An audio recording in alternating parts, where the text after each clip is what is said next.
오늘도 주의 이 긍휼하신 은혜에 힘입어서 그 기독교 강요에서 칼빈이 언뜻 자기 자신의 죄를 직시하고 자기를 불쌍히 여기는 마음도 그 애통하는 마음이다, 그렇게 생각을 했거든요. 참 생각해 보면 저 스스로도 많은 부분을 고치고 싶고 개선하고 싶은데도 그게 참 마음같이 잘 안 되거든요. 육신이 연약하여서 계속 육신의 소욕에 지고 말아요. 좀 더 자자, 좀 더 자자. 그 잠언서에서도 그렇게 얘기하듯이 좀 더 쉬자, 좀 더 쉬자. 이미 몸이 피곤하면, 여러분, 몸과 정신은 정말 하나로 연결되어 있잖아요. 정신일도 하사불성이라고 했는데, 이 정신을 언제 강하게 차렸냐면 육신이 건강할 때 정신도 강한 정신이 생기는 겁니다. 몸이 아파봐요, 뭐 정신이 어디 있어요? 정신 차려. 어떻게 정신 차려요? 몸이 아픈데. 그러니까 이게 영육 간의 건강함을, 강성함을 입는 것 자체가 하나님의 은혜다, 그렇게 생각을 하는 겁니다.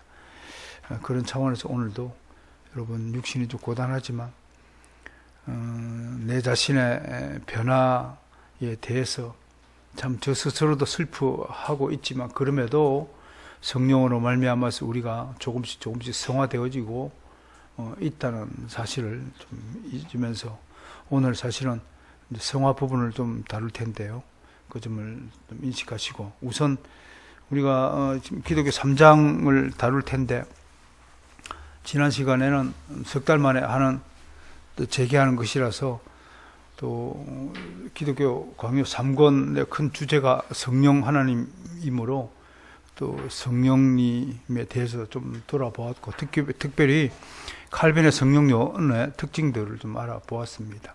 그런 것들을 기반으로 오늘 3장의 전체 내용은 어떻게 구성이 되어 있는가를 다시 한번 돌이켜 보면서 3장의 전체적인 안목을 좀 가져주시기를 바랍니다. 우선 총 25절까지 되어 있는데 1절부터 4절까지가 뭐냐면, 앞에 2장까지가 믿음을 진술했죠, 그죠?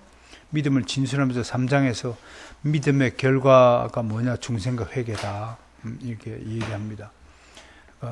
믿음이 있으니까, 믿음이 은혜의 선물로 우리에게 주어졌으니까 거듭나지고 회개하는 것이다. 우리가 회개하고 중생하니까 믿음이 주어진 것이 아니다. 그렇게 되어지면 인간의 공로가 개입이 되기 때문에 칼빈주의와 알미니안주의의 이 큰 차이점이 바로 이 믿음이 먼저냐, 회개가 먼저냐 라는 점에서 좀 달라지고 있다는 것입니다. 특별히 이 4절에서는 회개의 두 가지 종류가 기술되고 있습니다. 혹시 기억나십니까? 무슨 회개가 기억납니까? 하나는 리갈 리펜턴스에서 율법 아래의 회개다. 율법 아래에서의 회개가 있고, 하나는 복음 아래에서의 회개가 있다, 그렇게 이야기를 했습니다. 율법 아래에서는 하나님의 진노를 살까봐 두려움, 공포스러운 것이 동기가 돼서 회개하지만, 복음 아래에서는 정말 내가 구원받을 수 없는 죄인임에도 불구하고 내 스스로는 죄를 조금 더 씻어낼 수 없음에도 불구하고 내 죄를 사해 주시고 하나님 은혜로 구원해 주신 것에서 감격하여서 회개하는 것이다. 이 두 가지 회개가 있다라고 그랬습니다. 그 다음에 5절과 9절에서 다루고 있는 내용은 뭐냐면, 육을 죽임과 영을 살리는 일이 회개의 본질이다, 그렇게 말을 하고 있습니다. 그러면서 회개를 한마디로 전환이다, 터닝 포인트다, 그렇게 이야기하면서, 전환이 뭐냐? 돌아서는 것이다. 하나님께로 돌아서는 것이다. 두 번째는 옛 사람과 육을 죽이는 것이다. 그래야 전환하는 것이다. 그러니까 옛날 삶을, 옛 삶을 청산하는 것이 전환하는 것이다. 그렇게 말씀을 하고, 그 다음에 세 번째 전환이 뭐냐? 아무튼 성령과 함께하는 삶이다. 성령에 의한 삶이다. 성령님께 주도권을 맡기는 삶이다. 성령님의 인도함을 받는 삶이다. 그렇게 강조하고 있습니다. 그 다음에 오늘 이제 다뤄야 될 게 10절, 10항에서 15항을까지가 뭐냐면, 성령님에 의한 성화를 다룰 것입니다. 그 다음에 16에서 20항까지는 회개의 열매를 다룰 것이고요. 마지막 21에서 25항까지는 용서받지 못한 죄가 있다라는 것을 말씀을 드립니다. 자, 그러면 오늘 151페이지 제 10항으로 떠나겠습니다. 오늘 성화의 내용은 10항부터 15항까지인데 6가지 내용을 우리가 알아볼 것입니다. 첫 번째 10항이 뭐냐면 육체의 정욕으로부터 중생인데, 이 내용이 뭐냐면 우리는 여전히 죄인이다, 이런 뜻입니다. 하나님의 자녀들은 중생을 통해서 죄의 굴레에서 자유함을 얻습니다. 죄의 지배는 끝났어요. 그러나 이것이 완전한 자유를 의미하지 않습니다. 나중에 완전한 자유를 얻었다라고 주장하는 제세례파의 주장을 칼빈이 논박합니다. 그건 좀 이따 알아보겠습니다. 오히려 그들 속에 싸워야 할 것들이 계속 남아 있어서 그것으로 훈련을 받게 하며 그것을 통해 자신의 연약함을 더 잘 알게 된다. 우리 속에 죄의 지배력은 사라지고 죄의 굴레에서는 자유해야 됐지만 우리에게는 여전히 죄의 흔적이 남아있다. 존 오웬의 말을 빌리자면 죄의 경향성 아래 놓여 있다. 그 뭡니까? 오른손으로 오른손으로 테니스를 치거나 오른손으로 적각질하는 사람은 습관적으로 오른손으로 하잖아요. 계속 익숙해졌으니까. 자전거를 내 시골 친구가 자전거를 타는데, 지금도 그 양반은 자전거를 이게 두 다리를 위로 엉덩이를 걸치지 않고 사이로 다리를 끼워서 띠떠 이렇게 타는, 어른이 돼도 그렇게 타더라고요. 어릴 때부터 자전거를 잘못 배워가지고. 그 무슨 말인지 알아요? 자전거 처음에 배울 때 그렇게 하잖아요. 얼마나 웃기는지. 시골 가들이 자전거를 넌 아직도 자전거를 이렇게 반쪽 자전거를 타냐? 대신 이런 것들이 아직도 습성이 몸에 남아 있다고 하는 거죠. 그래서 죄 쪽으로 자꾸 기울어진다고 하는 것이죠. 성도들도 정욕이라는 질병에 걸렸다. 정욕이라는 질병에 걸렸다. 충동과 자극으로, 이 충동과 자극이 참 무서운 겁니다. 우리가 공부하는 아이가 갑자기 책상에서 뛰쳐나오고 바깥으로 나가는 게 뭡니까? 친구놈들이 부르면 충동을 받아가지고 나가잖아요. 충동과 자극으로 유욕과 탐심, 야망 등의 악들에 종종 빠진다. 그러니까 습관적으로 기울어지는 거예요. 그냥 습관적으로 세상에 또 육체의 정욕을 추구하는 삶을 지금까지 살아왔잖아요. 그런 경향성들이 하루아침에 사라지지 않는다고 하는 것입니다. 이것을 죄라고 인정하지 않고 단지 연약함이라 한 어거스틴은 잘못이다. 연약함 때문에 그런 건 아니라는 거죠. 그러니까 위대한 어거스틴도 우리 속에 남아있는 죄악의 문제를 상당히 좀 긍정적으로 처리했다. 그런 측면에서 칼빈은 굉장히 냉혹하게 이 죄의 문제를 다루고 있다는 것을 알 수 있습니다. 그 다음 말을 보세요. 칼빈이 뭐라고 그럽니까? 하나님은 충동을 받기만 해도 그것을 죄로 여기신다. 그럼 성도는 죽을 때까지 죄에서 벗어날 수 없다 라고 얘기합니다. 이러한 것들을 무질서한 정욕이다, 무질서한 정욕이다 그렇게 얘기합니다. 잘 보세요. 이 단어가 참 오묘한 맛을 냅니다. 무질서하고 정욕이다라는 것이 왜 이렇게 하나의 용어 안에 이렇게 들어 있습니까? 이게 같은 동류의 그런 질병이라고 하는 것입니다. 정욕은 무질서하고 불규칙적으로 일어납니다. 여러분 일주일 살면서 월요일은 육체의 정욕을 100% 발휘하고 토요일은 50% 발휘 그렇게 정해놓고 정욕이 일어납니까? 충동과 자극에 반응하는 거죠. 그러니까 그게 질서적인 것이 아니고 규칙적인 것이 아니고 무질서한 정욕이라고 하는 겁니다. 그러면 이 정욕을 없애기 위해서는 어떤 삶을 살면 된다는 얘기입니까? 질서 있게 살라 이겁니다. 사실은 제가 하루 삶을 기승전결로 좀 살아보라. 그렇게 자꾸 강조하는 것은 그 기승전결의 하루살이가 몸에 딱 익어버리면 참 편해요. 평화로워요. 일단은 평화로워요.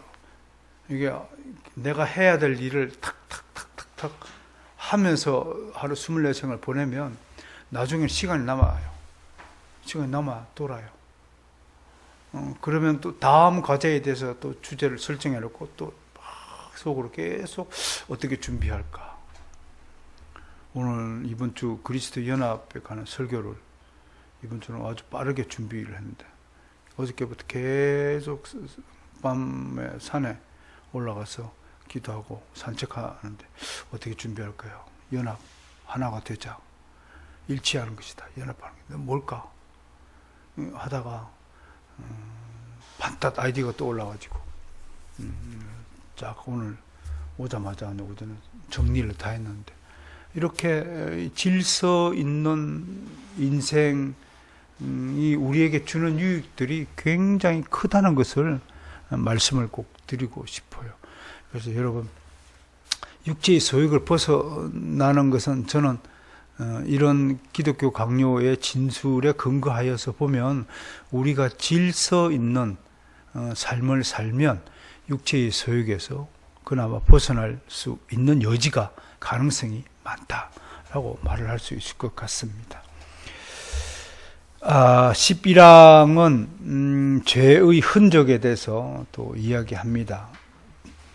여기서도 갈비는 지배력은 죄가 우리를 지배하는 능력은 잃어버렸으나 여전히 죄는 살아있다라고 얘기합니다. 그러면서 에베소서 5장 26절 27절 말씀을 우리 거론하시는데요. 모든 죄를 씻으사 거룩하고 흠이 없게 하시기를 원한다. 흠이 없게 하신다. 성령님께서 우리 안에 오셔가지고 무엇을 하시느냐면 좀 성령론 안에서 성화의 문제를 다루는데 우리를 죄에 오염된 죄에 물든 것 더러움이라고 그럽시다.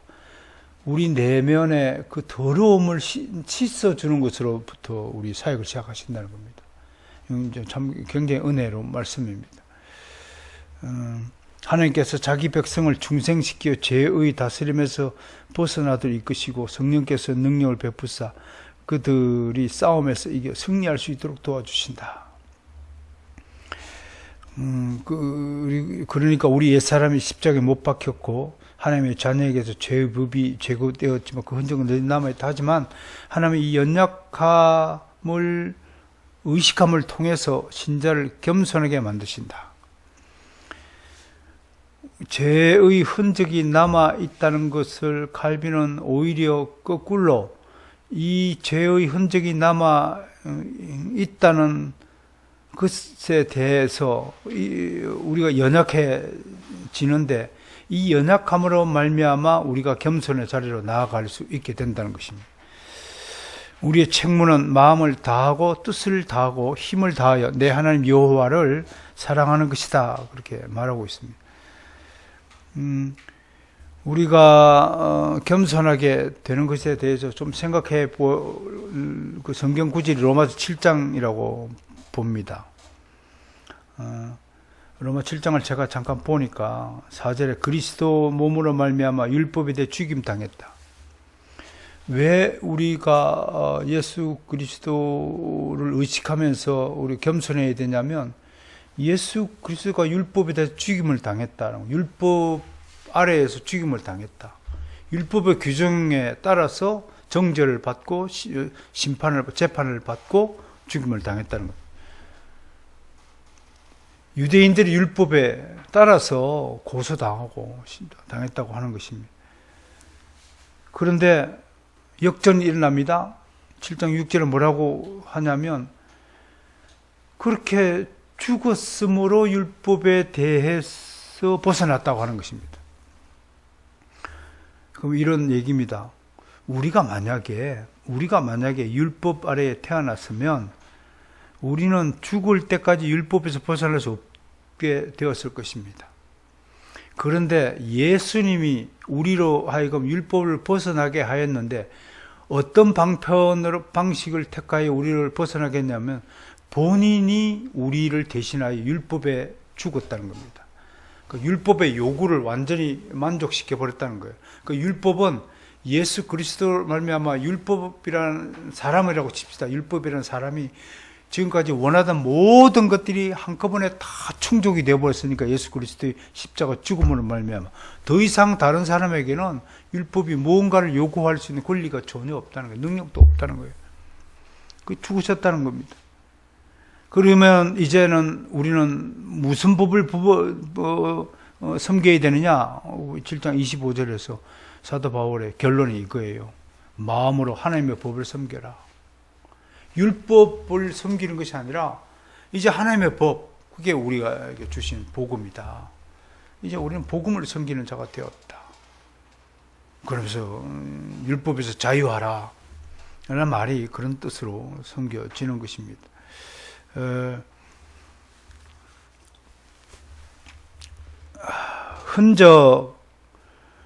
흔적이라고 하는 것은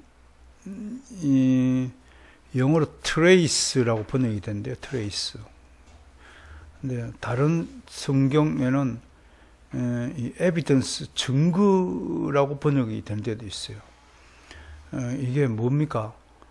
우리의 본성에 율법으로 말미암는 죄의 흔적이 뚜렷하게 표시되어 있다.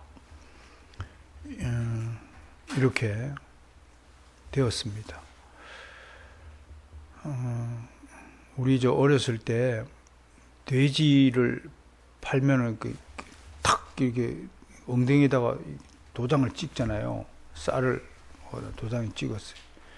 근데 그 도장은 언제까지 내 것이라고 하는 표시 효력을 받냐면 팔고 나면 내 도장 아무 효력이 없는 거예요. 이제 내게 아닌 거예요.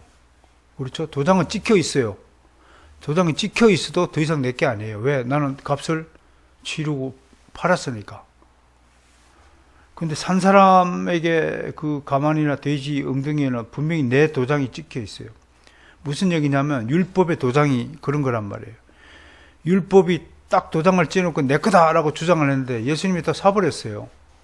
그 율법의 죄의 흔적이 남아있지만 그것은 더 이상 율법의 소유가 아니라 주님의 소유가 되었다는 겁니다.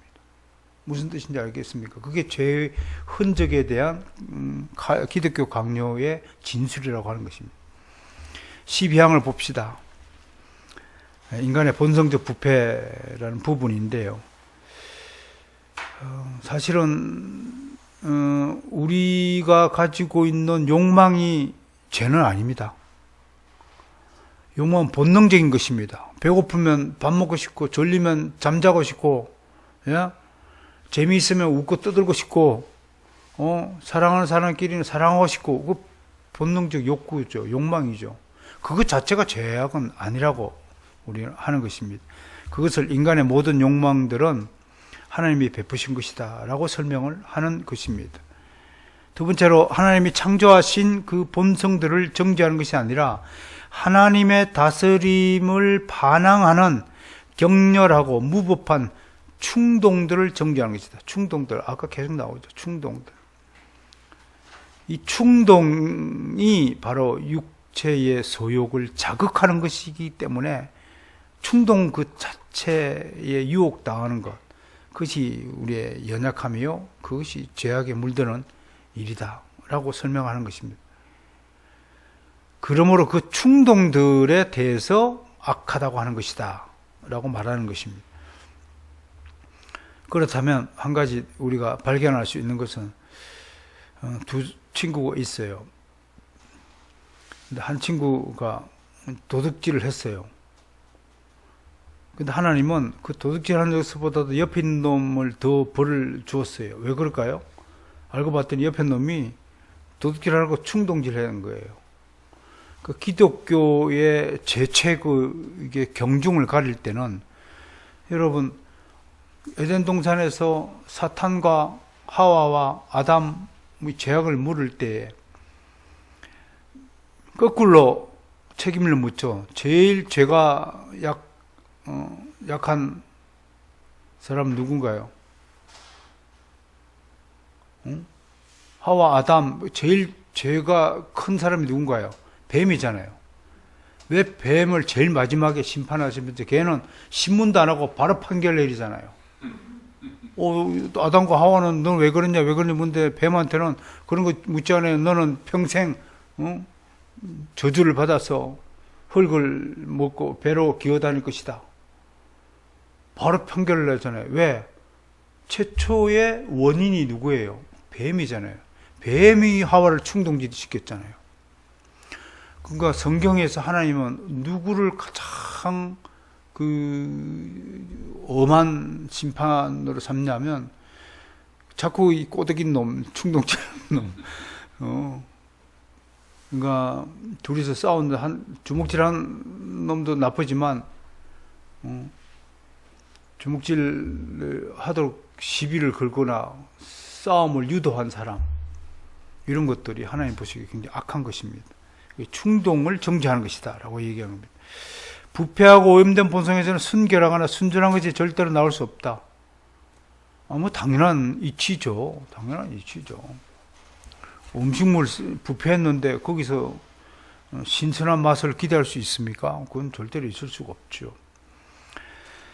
자, 그러면서 13항에서는 죄악에 대한 어거스틴의 논정을 하나 소개합니다. 어거스틴이 지은 책 중에서 율리아누스에 대한 논박이라는 책이 있는데, 그 2권에서 어거스틴은 죄의 법은 중생으로 말미암아 용서받았지만 여전히 죽을 육체 속에 그대로 남아있다고 했다. 그래서 암브로시우스는 죄의 법을 불법이라 했다. 육체의 소욕으로 성령을 거스르는 것이 불법이다 라고 성경은 이야기합니다. 그러니까 죄의 법은 불법이다.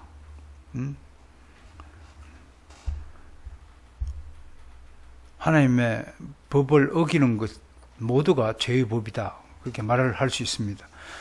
율리아누스에 대한 논박 5권에서는 그 율리아누스가 누구냐면 331년부터 323년까지 로마 황제고 신학자입니다. 백부가 큰 아버지가 콘스탄티누스 1세인데요. 기독교인을 거부하고 이교도로 전하게 배교자 율리아누스 통합니다. 철저히 기독교를 배교한 그런 황제였습니다.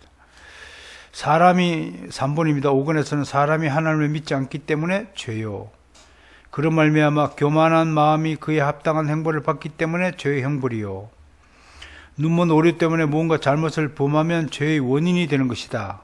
저 육체의 무질서한 정욕도 죄요, 동시에 죄의 형벌이요, 죄의 원인이다. 아까 무질서한 정욕 아까 설명을 했죠, 그죠?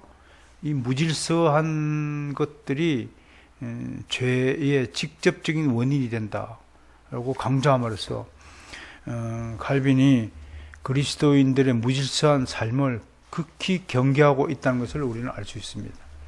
그럼 성화, 다시 계속 강조하지만 칼빈이 생각하는 성화는 하나님의 법에 순종하며 거룩한 삶을 살면서 질서 있는 삶을 사는 것이 성화의 본체다, 핵심이다. 그렇게 자꾸 얘기하는 겁니다. 요한복음 설교 41편에서는 사도는 로마서 6장 21절 너희는 너희 죽을 몸을 지배하지 못하게 몸의 사에게 순종하지 말라라고 했는데, 이거는 우리가 이 성화의 본질을 깨달았다면 이 말씀에 따라서 우리의 노력이 절대적으로 필요하다라고 얘기하는 것입니다. 죄가 있지 못하게 하지 말라고 하지 않고 죄가 지배하지 못하게 하라 라고 말했습니다. 그러니까 육신의 그 연약함, 피곤은 우리가 가지고 있는 가장 그 큰 질병이라고 말했습니다. 우리는 암이라든지 막 굉장히 큰 고통을 주는 것이 가장 큰 질병인 줄 알지만, 진짜 가장 큰 질병은 피곤입니다. 우리가 육신이 연약하기 때문에 피곤하다, 그렇게 생각을 하잖아요. 우리가 몸을 너무 많이 사용하고 무리하게 했기 때문에 피곤한 거예요. 그런데 이 육신의 피곤이 어디로 영향을 미치냐면, 육신만 피곤하면 그냥 자버리면 되는데, 이것이 누적되다 보면 반드시 영혼의 문제에까지도 피곤의 영향이 미친다고 하는 것입니다. 마치 욕심이 잉태한 적 죄를 낳듯이 육신의 피로가 잉태한 적 영적인 피로를 낳게 된다는 거예요. 그럼 영적 침체가 일어나고 신앙이 자라지 않는다고 하는 것입니다. 자, 그 다음에 14항, 아까 잠깐 우리가 거듭나는 순간, 믿음이 어느 순간 우리는 이제 완전해진다 라고 주장하는 제세례파를 좀 비판하는 입장을 한번 들어보겠습니다. 그들은 광적인 무절제의 상태를 영적 중생으로 오해하고 있다. 영적 중생은 완전한 자유를 얻은 것이다. 그러므로 이렇게 세상 질서에 얽매이지 말라, 자유함을 누려라, 이런 주장들입니다. 그들은 하나님의 자녀들이 무죄의 상태를 회복되었다고 주장한다. 죄에서 완전히 깨끗함을 받았다. 이런 그 완전주의, 오벌린의 완전주의, 에스메온 등이 주장한 오벌린주의가 완전주의고, 그런 것들이 이제 성결운동, 나사렛 성결운동으로 일어나가지고 이 성결파가 이 완전주의로 흐르게 됐단 말이에요. 앞뒤가 안 맞는 거예요, 사실은. 그래서 성결교의 그 사교리 중에서 완전한 성화를 계속 강조하는데, 상당히 잘못된 것이고 이 제세례파의 영향을 받은 것이다. 그들은 성령을 따르면 절대로 곁길로 빠지지 않는다고 한다. 성령을, 이 원론적인 거죠. 근데 성령님은 우리를 강제적으로 뭔가 우리에게 역사하지 않으세요. 우리를 옳은 길로 가기를 원하시고, 우리가 옳은 길을 갈 때 우리를 도와주시고 우리를 촉진시켜 주시고 우리 보호해 주시지만, 우리가 또 반대로 곁길로 빠졌을 때는 빠지는 대로 또 성령께서 강제로 우리를 옮겨주지 않는다는 얘기예요. 그런 것들을 잘 파악을 해야 됩니다. 아담의 저주는 그리스도로 말미암아 종료되고 자유함을 받았으므로 헛된 두려움을 떨쳐버리라고 강조하며 방탕과 무절제의 정욕에 심취한다. 그러나 성령은 사람을 무절제한 방종에 빠지도록 자극하는 분이 아니시다. 그렇다고 성령이 너 방종해도 된다라고 해주는 건 아니에요. 우리가 곁길 빠진다고. 합당한 일과 합당치 못한 일을 분별하시어서 분별해 주는 거예요, 성령께서. 그리고 스스로 결정할 수 있도록, 옳은 결정을 할 수 있도록 도와주시는 거예요. 그럼에도 그 옳은 결정을 하도록 계속 성령께서 이쪽으로 자극을 하고 이렇게 유도함에도 불구하고 기어이 또 인간의 타락한 본성이, 이 직성이 풀린다고 하듯이 꼭 자기식대로 일을 처리해야만 직성이 풀리는 사람은 성령님의 간곡한 만류에도 불구하고 기어이 그 일을 하고야 만다는 것입니다. 그것이 얼마나 우리를 안타깝게 하는 것입니까? 절제해야 된다. 성령 우리가 절제하기를 원하시고 그 길을 인도하신다. 성령이 우리에게 주어진 것은 첫째 우리를 거룩하게 하십니다. 그게 성화다. 둘째로 우리가 성령의 거룩하게 하심으로 깨끗이 씻음을 받지만 여전히 육체의 감옥에 갇혀 있으므로 온갖 악행과 연약함에 둘러싸여 있다는 것입니다. 그러므로 우리를 거룩함으로 전진하도록 성령께서 도우시기 위함이다. 그러면서 사도 바울의 오호라 나는 공고한 사람이다. 이 사망의 몸에서 누가 나를 건져내라. 누가 건져냅니까? 성령님이 나를 건져낸다는 사실을 이렇게 반응법적으로 고백하고 있는 것입니다. 여기서 우리가 제세례파에 대해서 좀 살펴볼 필요가 있을 것 같습니다. 여러분 종교개혁 이후에 이 개신교회가 프로테스탄트 쪽에서는 주요한 세파로 나뉘어졌습니다. 우리가 몸담고 있는 칼빈파, 개혁파라고 하고요. 또 어느 루터를 따르는 루터파. 그 다음에 스위스에서 일어난 이 제세례파 세력인데, 원래는 이 제세례파 3인방이 있는데, 그라벨, 블라우록, 만츠라는 3인방입니다. 이들은 츠빙글리의 제자라고 알려져 있습니다. 그 츠빙글리 밑에서 이 성경 공부를 한 겁니다.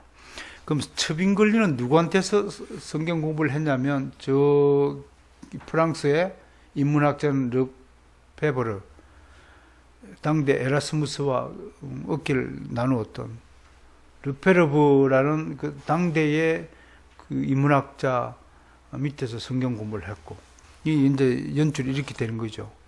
그런데 이 3인방이 츠빙글리가 좀 온건한 개혁을 자꾸 주장하고 그 길을 이분들이 좀 강경 노선을 걸었어요.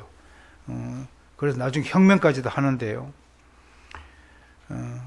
그러면서 자기들끼리 1521년 1월 21일 날 자기들끼리 따로 모임을 결성하고 서로 돌아가면서 세례를 주고요. 그러면서도 주 예수 그리스도를 믿고 중생을 체험한 사람만 손들으라고 하고 세례를 줘요. 그래서 이 세례의 3요소가 뭐냐면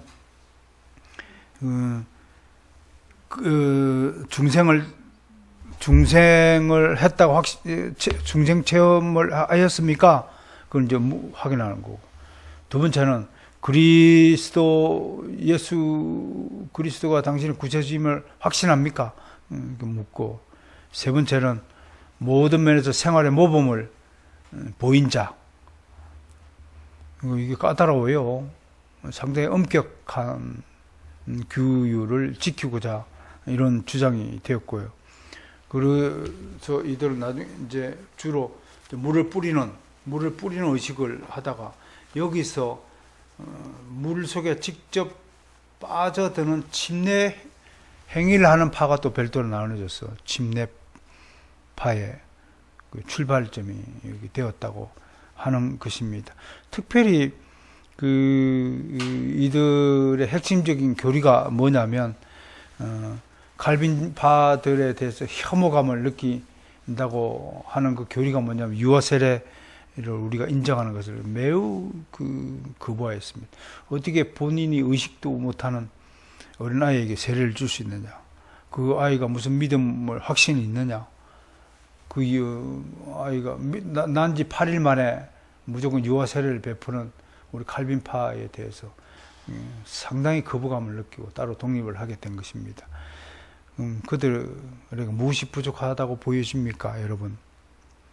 유아 세례에 대해서 어떤 것들을 잘못 인식하고 있다고 보는 겁니까?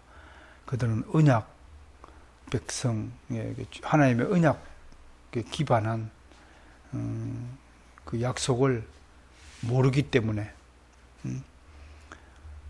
그 하나님의 언약 때문에 아브라함에게 속한 모든 후손을 하나님의 언약 백성으로 쳐주신다는 것.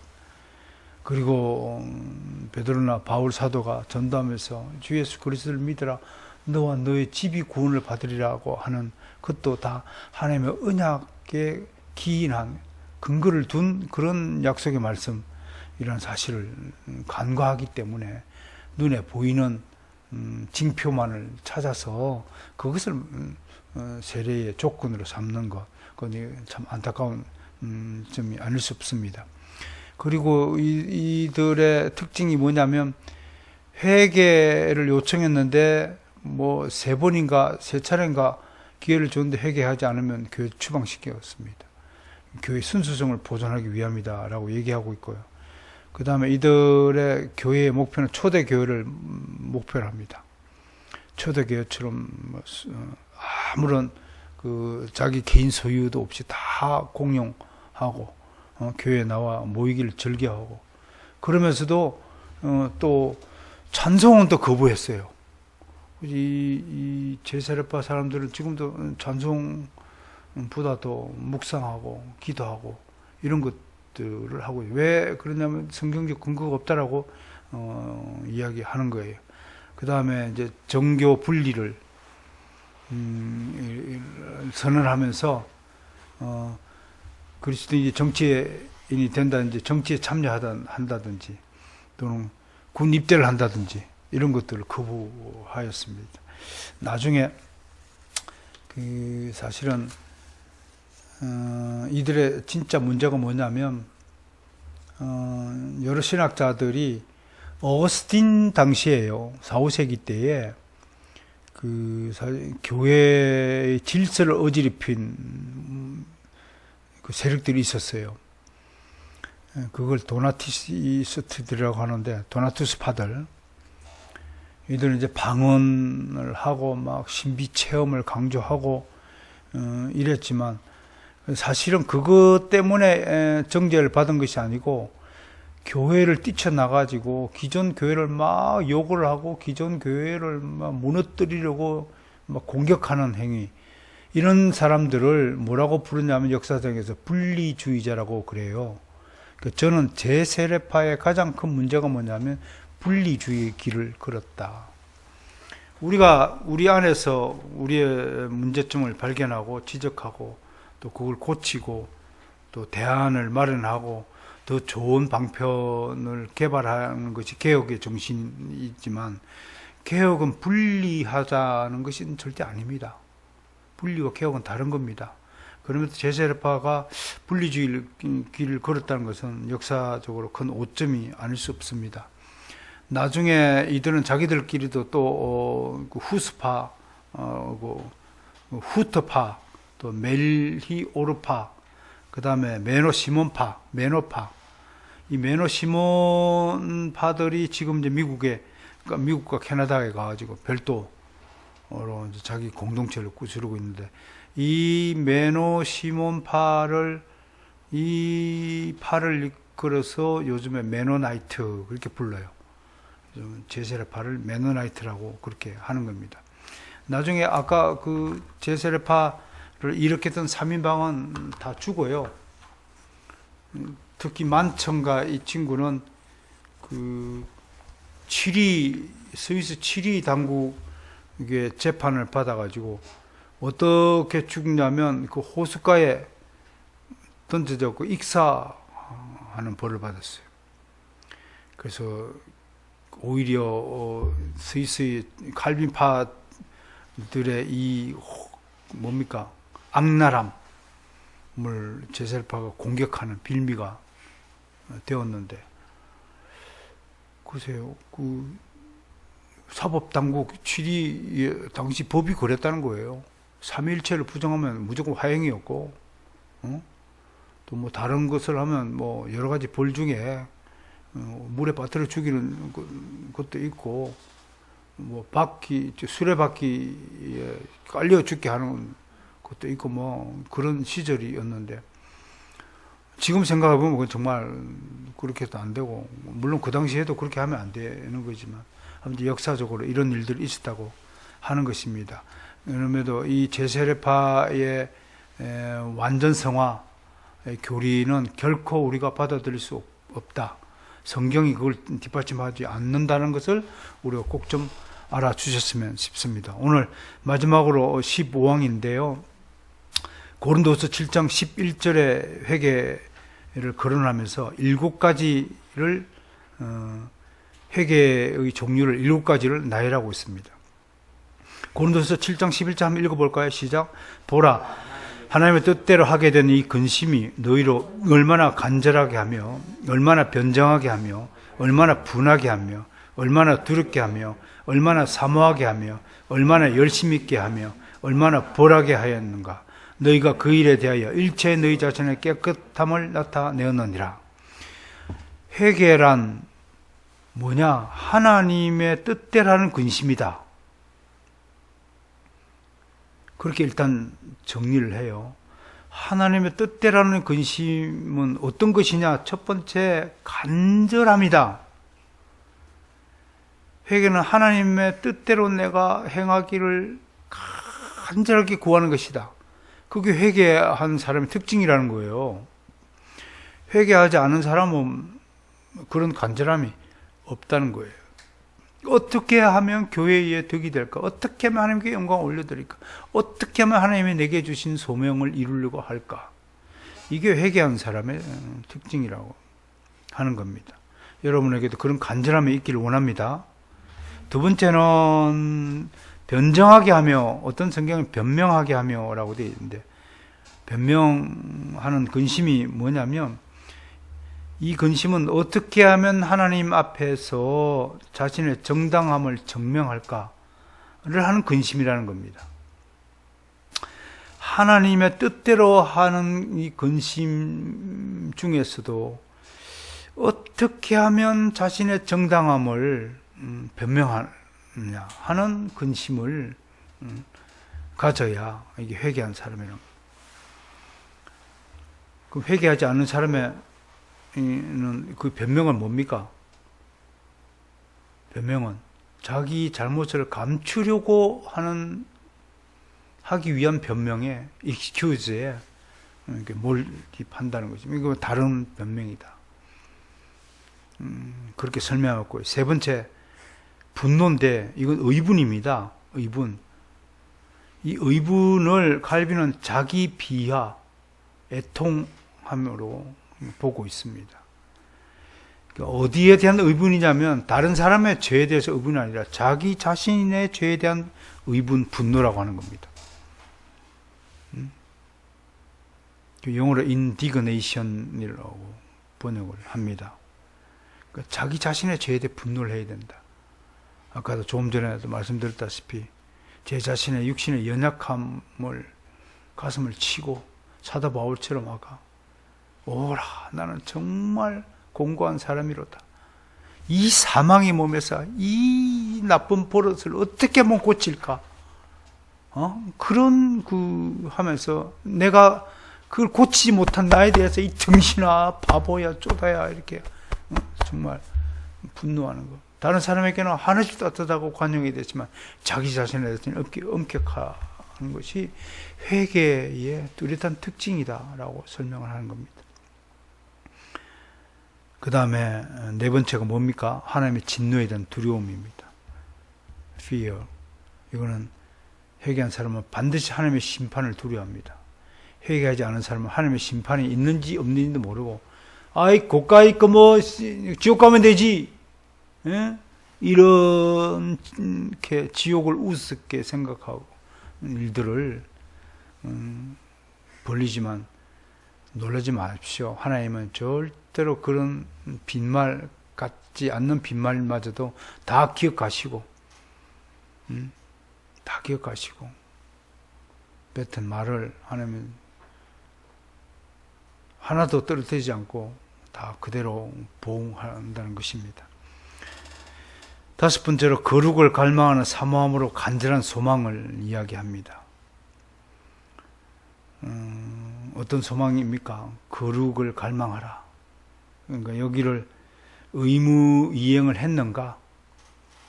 하나님의 뜻대로 순종했는가? 그런 갈망이라고 하는 것입니다. 그런 소망이라고 하는 것입니다.